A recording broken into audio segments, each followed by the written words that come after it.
অজানা অনুভূতি।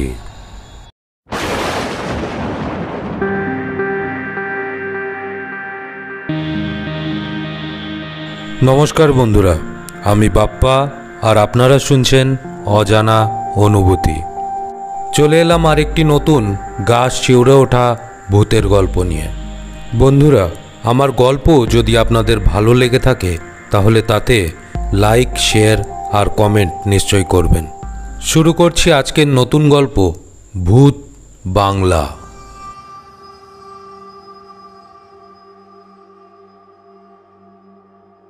সপ্তর্ষির জ্ঞান হওয়া পর থেকে একটি দুঃস্বপ্ন তার পিছু করে বেড়ায়। তার স্বপ্নে দেখা বাংলো বাড়িটির সাথে বাস্তবের কোনো মিলই খুঁজে পায়নি সে। স্বপ্নে সে প্রায়ই এই বাংলো বাড়িটির সাথে নানান ধরনের ভৌতিক ঘটনা দেখতে পেত।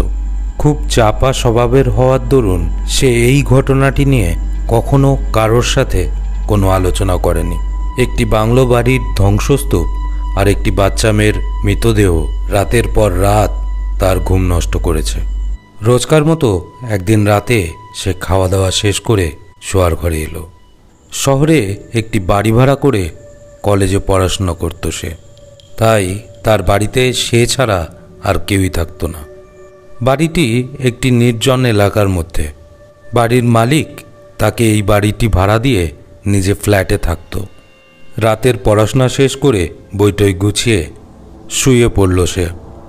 রাত তখন প্রায় 11:30 বাজে। ঘুমে কেবলমাত্র তার চোখটা লেগেছে। এরই মধ্যে হঠাৎ একটি আওয়াজে ঘুম ভেঙে গেল তার যেন মনে হলো কোনো একটি বাচ্চা মেয়ে তার নাম নিয়ে চিল্লালো। কিন্তু এত রাতে কেই বা তাকে বাইরের থেকে ডাকাডাকি করবে। মনের ভুল মনে করে আবারও সে ঘুমানোর চেষ্টা করতে লাগলো। কিন্তু এইবার সে পরিষ্কার শুনতে পেল যে বাইরে থেকে কোনো একটা বাচ্চা তার নাম নিয়ে ডাকছে।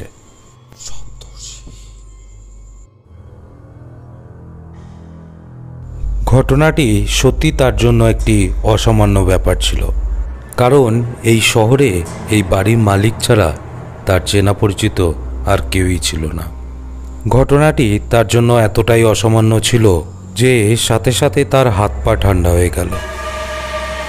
সে একটি বালিশ কানের উপর চাপা দিয়ে ঘুমানোর চেষ্টা করতে লাগলো, কিন্তু সেই কর্কট কণ্ঠস্বর যেন বালিশ ভেদ করে তার কানে প্রবেশ করতে লাগলো। সে আর সহ্য করতে না পেরে দরজা খুলে দেখতে গেল, কিন্তু দরজা খুলে দেখতেই